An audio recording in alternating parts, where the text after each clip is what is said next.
The fork froze halfway to my mouth. Michael's words hung in the air like smoke after a fire, thick and suffocating. Mom, please stay out of grown-up talk. His wife Madison laughed, a sound like crystal breaking. Around the table, others joined in, nervous chuckles that made my face burn. I sat there, my hands trembling in my lap, staring at the white tablecloth. The waiter hesitated near our table, unsure whether to approach. I wanted to disappear. Instead, I did what I'd done my whole life. I smiled. I nodded. I stayed quiet.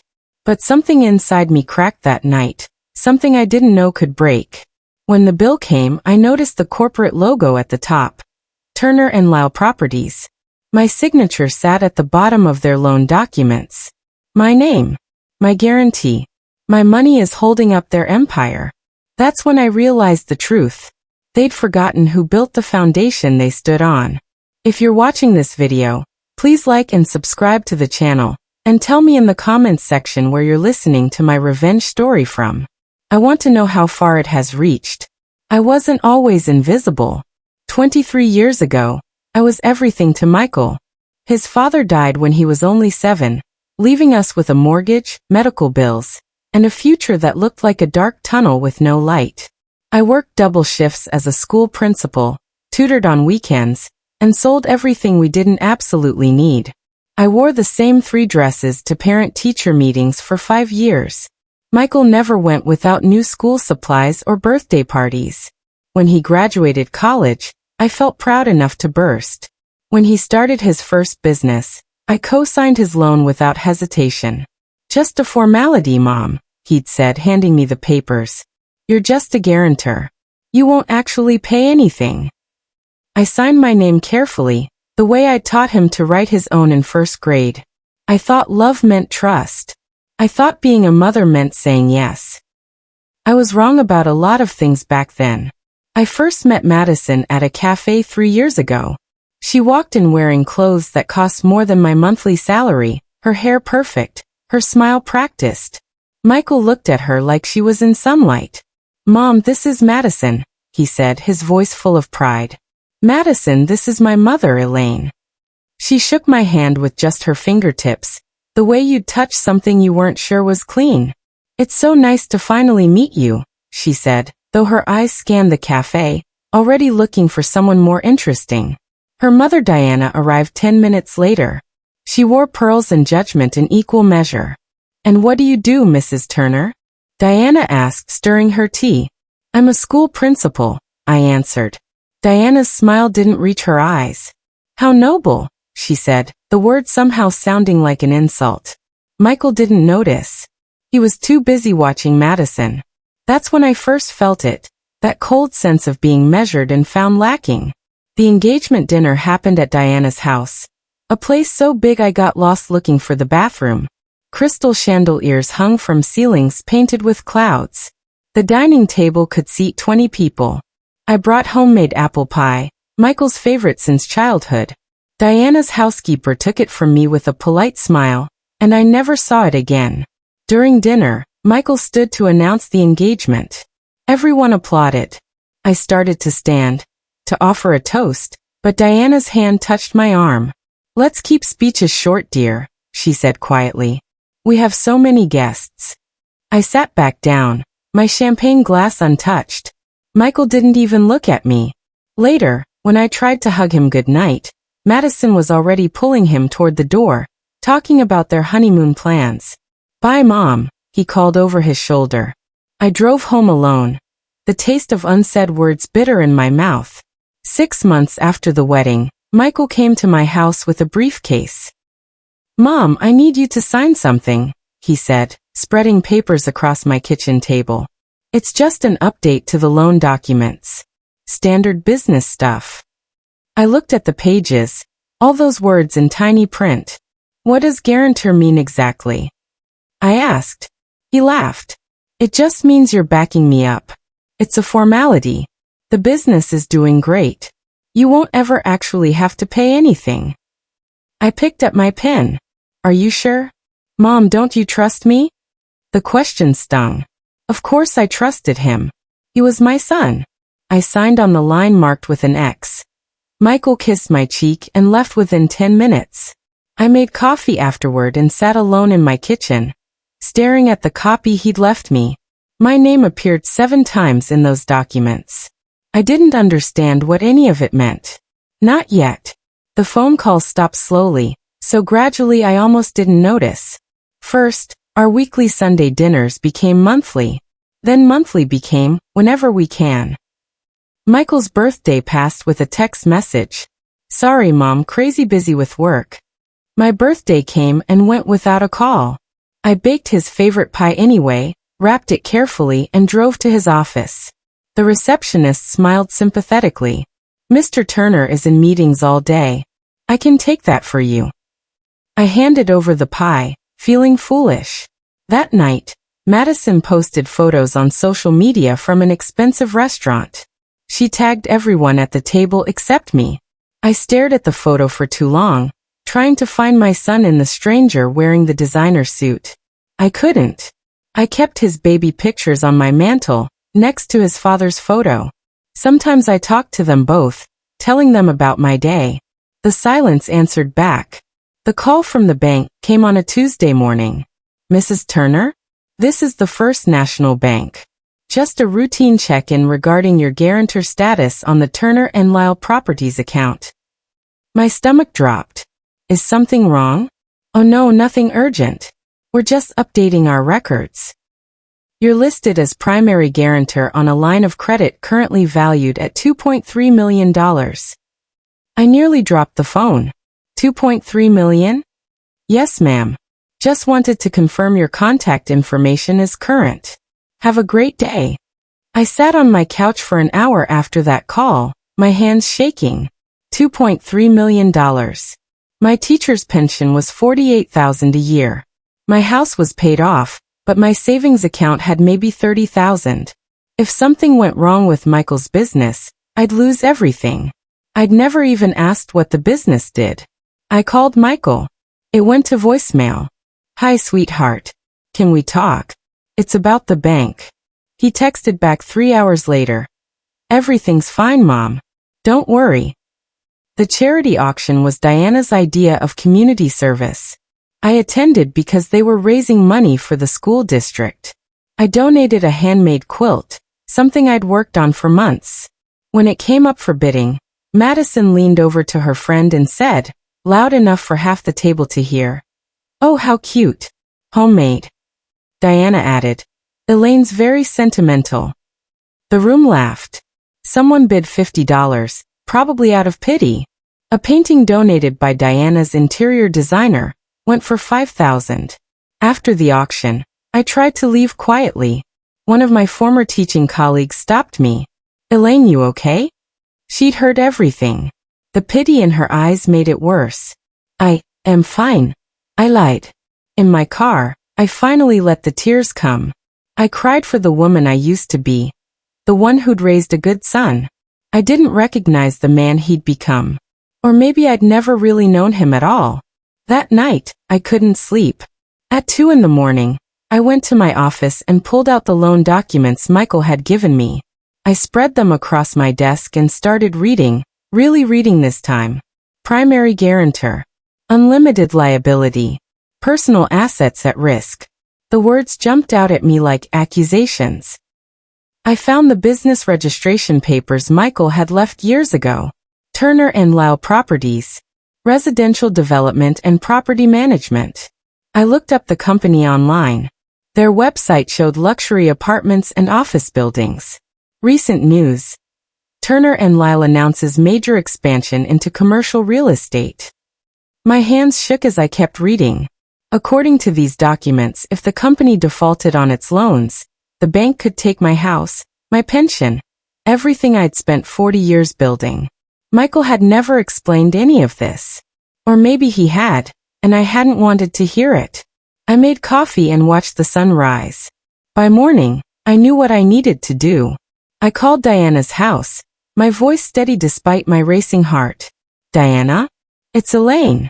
I was hoping we could have tea." Silence, then surprise. "Thea. With me. I thought it might be nice. We're family now." she agreed, probably out of curiosity. We met at her house, where a housekeeper served Earl Grey in cups so delicate I was afraid to hold them. Diana talked about her garden, her charity work, and her recent vacation. I listened, nodding, waiting. Finally, she mentioned it. The business is doing wonderfully. Michael and Madison are planning a second location. That's exciting, I said carefully. Must require significant investment. Oh, substantial.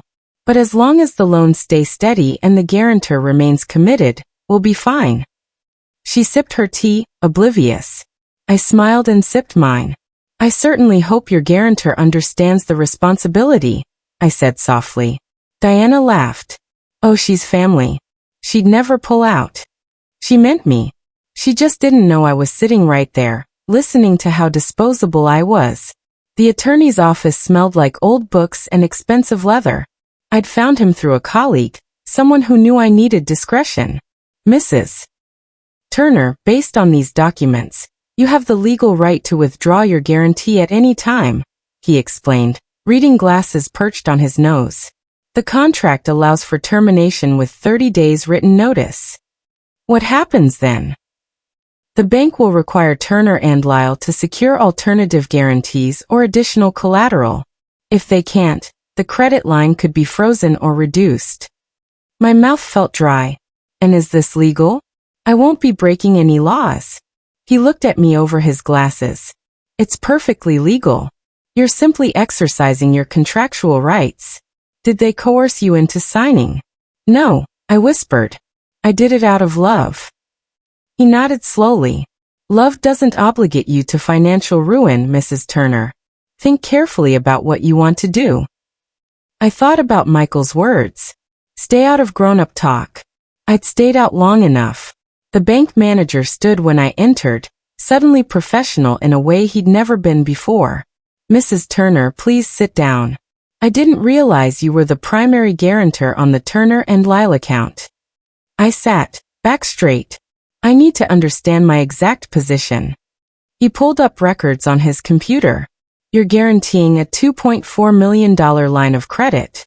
The account is current, no missed payments. But your personal guarantee makes you fully liable if the company defaults. What are my options? He hesitated. You can withdraw your guarantee.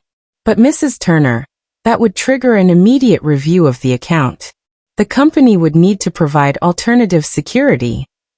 How long would that take? Usually 30 to 60 days. I thought about my house, my pension, the money I'd saved to maybe travel someday. All of it at risk because I'd trusted my son. I'd like to begin the withdrawal process, I said.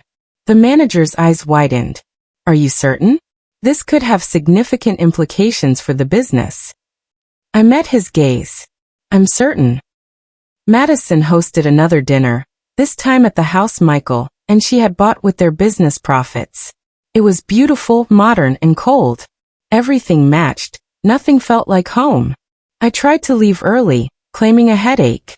At the door I heard Madison whisper to Michael, "She's getting senile.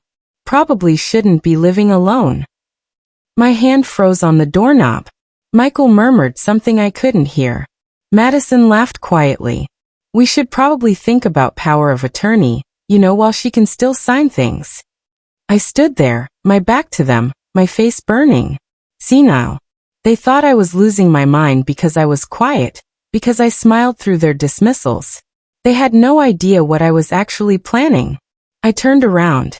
"I forgot my purse," I said calmly. Madison jumped, startled. I walked back through the living room, picked up my purse from the couch, and left without another word. They had no idea what was coming. But they would soon. The legal notice arrived at Turner and Lyle's office on a Wednesday morning. Formal notification of guarantee withdrawal, effective in 30 days. I drafted it carefully with my attorney, every word precise and legal. Michael called within an hour. "Mom, what the hell is this?" His voice shook with anger. "It's exactly what it says. I'm withdrawing my financial guarantee." "You can't do that. Do you have any idea what this means for the business?" I sat in my kitchen, phone pressed to my ear, surprisingly calm. "Actually, Michael, I do. I've spent the last month understanding exactly what I signed. What you never explained to me. We need that guarantee. The bank won't extend our credit without it. Then I suppose you'll need to find another solution.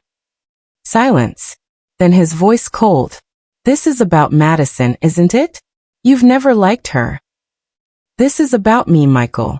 About protecting myself. Like you told me to do. Stay out of grown-up talk, remember? I hung up before he could respond. My hands didn't shake at all. The first crack appeared 2 weeks later. Turner and Lyle had been negotiating a major expansion deal. A new commercial complex that would triple their business. But when the bank reviewed their finances without my guarantee, they found the company over-leveraged. The expansion loan was denied. Michael called, leaving angry voicemails. Diana called, her voice dripping false sweetness. Elaine dear, surely we can work this out? Madison sent a text. You're being selfish. I didn't respond to any of them. Instead, I went to work, taught my classes and graded papers. At night, I slept better than I had in years. News traveled fast in business circles. One of my colleagues whose husband worked in real estate mentioned it at lunch. Did you hear about Turner and Lyle? Their big expansion deal fell through. Something about financing issues. I sipped my coffee. How unfortunate, I said. She looked at me strangely, but didn't push. I smiled and changed the subject. Michael showed up at my house on a Saturday morning, letting himself in with the key I'd never asked him to return. I was having coffee on my porch. We need to talk, he said, his face red. Good morning to you too. Don't. Mom, seriously, what are you doing? You're destroying everything I've built. I set down my coffee cup. I'm protecting what I've built, Michael. 40 years of work, a pension I earned, a house I paid for. All of it was at risk because the papers you told me were just a formality. I needed your help. And I gave it. For years, I gave you everything. My money, my alma, my trust. So this is punishment? Revenge? I looked at him, this stranger wearing my son's face. No. This is me finally taking your advice. What advice? Staying out of grown-up talk. You made it clear I don't belong in your world. So I'm removing myself from it. Completely. He stared at me. Mom, the coffee's still hot if you want some, I said, turning back to my book. He stood there for a long moment, then left without another word. The divorce papers arrived at Michael's office 3 weeks later. Diana had convinced Madison that the smart move was to protect their assets by separating before the business collapsed completely. Madison, always obedient to her mother, filed without hesitation. Michael called me crying. For the first time in 5 years, he called me crying. Mom, Madison left. Her lawyer says she's claiming the business caused her emotional distress. She wants half of everything. I closed my eyes, feeling something I didn't want to name. Not satisfied. Something sadder. I'm sorry, sweetheart. Diana planned this. The moment the business started having trouble, she told Madison to get out. I know. He was quiet. Then, did you know this would happen? I knew protecting myself would have consequences. I didn't know what they'd be. I'm losing everything. I wanted to say he'd already lost the things that mattered. Instead, I said, come over for dinner tomorrow. I'll make a pot roast. The line went quiet. Okay, he whispered. Okay. The newspaper article was small, tucked in the business section. Turner and Lyle Properties defaults on expansion loan. I read it over breakfast, my coffee growing cold. The article mentioned restructuring, potential bankruptcy, investors pulling out. It mentioned Michael by name. It didn't mention me at all. I folded the paper neatly and recycled it. Then I called the bank. I'd like to make a donation to the Teachers' Children's Scholarship Fund. I told them. How much? $30,000. It was most of my savings. Money I'd planned to use for maybe traveling someday, seeing the ocean again. But this felt more important. This felt like a legacy. The banker was surprised. That's very generous, Mrs. Turner. Put it in my late husband's name, I said. The Harold Turner Memorial Scholarship. For children of educators who've lost a parent. We'll set it up immediately. When I hung up, I felt lighter than I had in years. Michael had wanted to build an empire. I wanted to build something that mattered. The knock came late on a Thursday night. I almost didn't answer, but something made me look through the window. Michael stood on my porch, soaked from rain, his expensive coat dripping. I opened the door. He looked terrible. Unshaven, his eyes red. Mama? His voice broke. I stepped aside. Kumain. You're getting wet. He stumbled into my living room, the place he'd barely visited in 3 years. I brought towels, dried his coat, and hung it by the heater. Made him sit on the couch while I boiled water for tea. We didn't speak. I just moved through my small house, doing the things mothers do. When I brought the tea, he was crying silently, his face in his hands. I sat beside him and waited. I made such a mess, he finally said. I know. Diana's under investigation. Something about misused company funds. Madison won't return my calls. The business is gone. Everything's gone. I sipped my tea. Not everything. The bank called me 2 days later with an offer I hadn't expected. Mrs. Turner, the Turner and Lyle bankruptcy trustees are liquidating assets. As the former guarantor, you have first right of refusal to acquire the company's remaining holdings at a reduced rate. I almost laughed. Why would I want that? The properties themselves are valuable. You could rebuild the company or sell them for profit. I thought about it for exactly 3 seconds. No thank you. Mrs. Turner, this could be worth several $100,000. I don't need their empire, I said firmly. But thank you for the offer. What I did instead was set up a meeting with the school district. I'd like to establish a permanent scholarship fund, I told the superintendent, for children of teachers. Specifically, children who've lost a parent and need help affording college. She looked at the paperwork I'd brought. This is remarkable, Elaine. The funding you're proposing could help dozens of kids. That's the idea. It wouldn't bring back my son, but maybe it would help other families stay whole. The investigation into Diana's finances made bigger headlines than the business collapse. Apparently, she'd been funneling money from Turner and Lyle into personal accounts, using the business as her private piggy bank. Michael had never noticed. Or maybe he hadn't wanted to.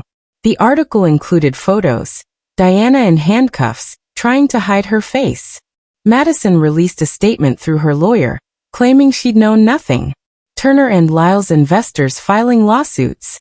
I read it all with a strange detachment. This wasn't what I'd wanted. I'd only wanted to protect myself. But actions have consequences, spreading out like ripples in water. Diana's house went up for sale. Madison moved back in with her mother, then quickly moved out again when reporters started camping on the lawn. Michael's phone number changed. I only knew because his voicemail no longer worked when I called. For a week, I heard nothing. Then on Sunday morning my doorbell rang. Michael stood there, sober and quiet. Can we talk? He asked. I opened the door. We went to the same restaurant where he'd told me to stay out of grown-up talk. His choice, not mine. This time, the place was nearly empty, just us and a few other late-night diners. No Madison. No Diana. No audience for his performance. I don't deserve you, he said after the waiter left. I didn't argue. We ordered food we didn't really want. When it came, we pushed it around our plates. Finally, Michael spoke. I can't blame you for protecting yourself. You were right. I didn't explain what I was asking you to risk. No, you didn't. I got caught up in it all. The business, Madison's world, wanting to be someone important. You were always important, Michael. You were my son. He flinched. Were. Past tense. I know I can't fix this, he continued. I humiliated you. Dismissed you. Treat you like I was in the way, I finished. He nodded, tears in his eyes. I didn't do this for revenge, I said quietly. I know people think I did, but I didn't. I did it to remember who I was. Who are you, Mom? I thought about that. Someone who doesn't need permission to protect herself anymore. The bill came on a small tray, just like before. This time Michael reached for it. I put my hand on his. Let me, I said. He looked surprised. Mom, you don't have to. I know I don't have to. I want to. I pulled out my wallet, withdrew my credit card, and signed the receipt. My name, written clearly in my own handwriting. Not as a guarantor. Not as someone backing someone else's dream. Just like me, paying for my own meal. I used to sign things because you asked me to, I said. Because I thought that's what mothers did. But I'm learning something, Michael. Love doesn't mean signing away your security. I know that now. Do you? I looked at him carefully. Because I'm not sure you do. You're sorry because you lost. Not because you hurt me. He opened his mouth to argue, then closed it. After a moment he nodded. You're right. That was something, at least. Honesty. We walked out of the restaurant together, into the cool night air. We didn't hug. We weren't there yet. Maybe we'd never be. But it was a start. 6 months later, the Turner Teaching Fellowship held its first award ceremony. The school district had partnered with my scholarship fund, creating something bigger than I'd imagined. 20 students received scholarships that year. 20 kids who'd lost a parent, who needed help reaching for college. I sat in the front row of the auditorium, listening to their stories. A girl whose mother died of cancer, who wanted to become a nurse. A boy whose father was killed in an accident, planning to study engineering. A young woman whose parents were teachers, just like me, wanted to follow in those footsteps. Each one thanked the scholarship. Several thanked me by name. Michael came. He sat in the back, but he came. Afterward, he approached carefully. That was really something, Mom. It is, isn't it? A scholarship recipient approached, a shy teenager. Mrs. Turner? Thank you. My dad was a teacher. This money. It means I can go to college. He would have been so proud.